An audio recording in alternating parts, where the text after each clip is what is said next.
Luigi's Mansion is a charming little game, and I mean little. You can beat it in about 5 hours. Still, the game is so polished that it still looks great today. While it may not be looked up to like other Nintendo franchises, it's clear that the developers put a lot of time into it. To really understand what a huge step forward this was for Nintendo, just a year earlier, Luigi looked like this. For a launch title, Nintendo made a bold move casting Mario's little brother. Instead of creating a traditional Mario game, which would be a 3D platformer, they made a completely unique title. Really, what genre is Luigi's Mansion? Ghost busting? Well, if that's the case, there's only one game like it. And frankly, I think Luigi's Mansion's a lot better. I'll show you why later. It all starts when Luigi gets a letter that says he's won a mansion. But this is a contest he's never entered. Of course, that doesn't matter to him. He goes to claim his prize anyways. When he gets there, he realizes that Mario's gone missing, and even worse, that his new mansion is infested with ghosts. Nintendo took this opportunity to introduce a new character, Professor Elvin Gadd, or EGAD. I just want to say, this guy's got the best voice of all time. Seriously.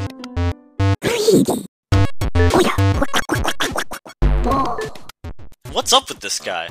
Overnight, Nintendo decided to put him in every game that came out this generation. Oh Christ, he's in Wind Waker too? Anyways, back to the game. There's a handful of different ghosts in Luigi's Mansion. Most of them just need to be stunned by your flashlight, then you can quickly suck them up. But about an hour in, you'll find a button on the wall, and once you press it, all hell breaks loose. Boos everywhere! Suddenly you have to backtrack through every single room in the mansion, since now there's a boo hiding in each and every one of them.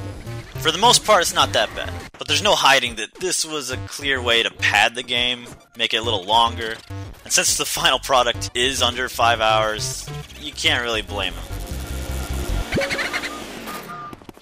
Okay, you can blame him. Near the end, there's these fucking boos with 300 health, and if they're next to a hallway, God help you.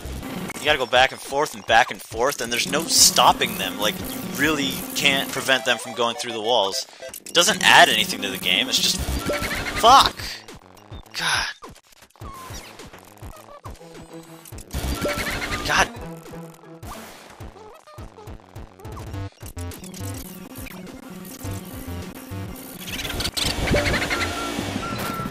So yeah, for the most part, the boos are okay, but the best part about Luigi's Mansion is when you have to figure out how to capture the larger ghosts.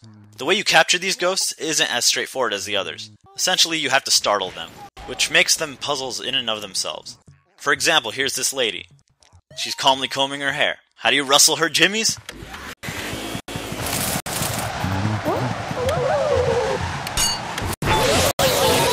Really, it's a lot of fun to figure out how to take each of them down.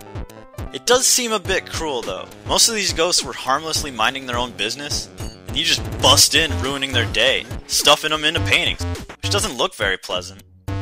Sounds a little familiar, doesn't it? Gotta catch 'em all, gotta catch 'em all! Yeah. Gotta catch 'em all, gotta catch 'em all! Yeah! A lot of people will tell you that the GameCube was when they grew out of Nintendo. Their games stopped appealing to them.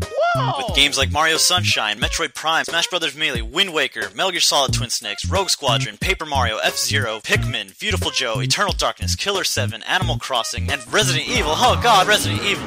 When people say that the GameCube had nothing that appealed to them, I don't believe that. Yes, it didn't have shooters, but who would want to play a shooter on this? But I did squeeze in quite a bit of Time Splitters too.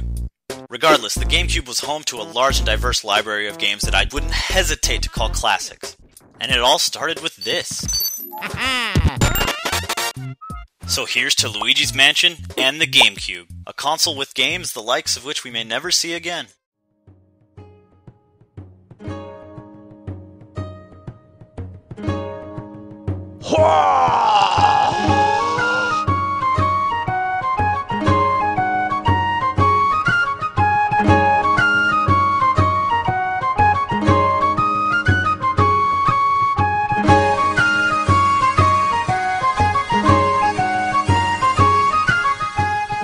Well, that's another After the Fact in the bag.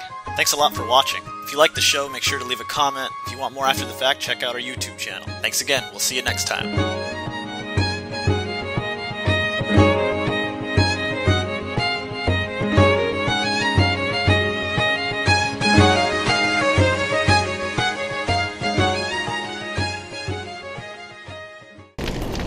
Oh yeah.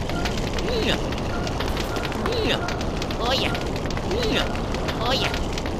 Mario!